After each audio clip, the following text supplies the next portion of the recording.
NTV's Ben Cleary joins us live now from Chamel Arm with the latest. Ben? Hi, Beth. Well, today for the Liberals was their first day campaigning in rural Newfoundland after being in St. John's and in Labrador for 2 days. And like you said, their promise today was to improve the Crown lands system. And I know the frustration that families have felt. I know the anguish and confusion they felt when I had to tell them directly that the land that they thought was their great-great-grandparents' land would now cost them thousands of dollars to get title in their family name.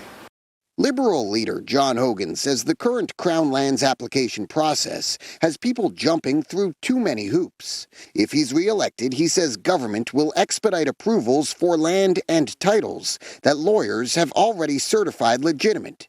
They will also expand the primary residence land title program beyond primary residences to allow for secondary residences as well.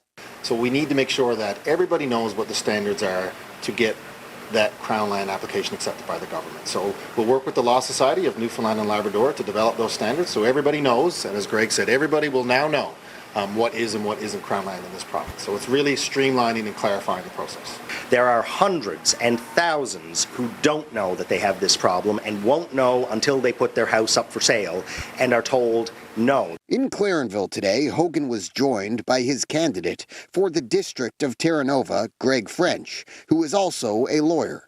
French says one of his main motivators to run was to help fix the Crown land system. I never wanted to get into politics, but there comes a point where you have to step up to do what's right and to offer what you can for your province. On the campaign trail, Hogan made a stop at Clarenville Retirement Center. That's where we met 102-year-old Jane Dooley.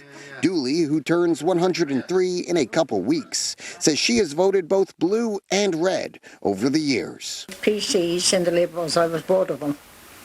And I'm not going to say nothing else now. After leaving Clarenville, the Liberal team made a stop in another blue district. That's Placentia West Bellevue. The mayor of Norman's Cove Long Cove says residents want to see better health care since their clinic has moved to Whitburn, as well as better paved roads and help with the cost of living. It's bad when the grocery stores that most people go to is like $1 or $2 or Dollarama and stuff, so. Now, part of this Liberal Crown lands promise today included them looking at inventory and seeing where development possibilities like, say, housing are possible.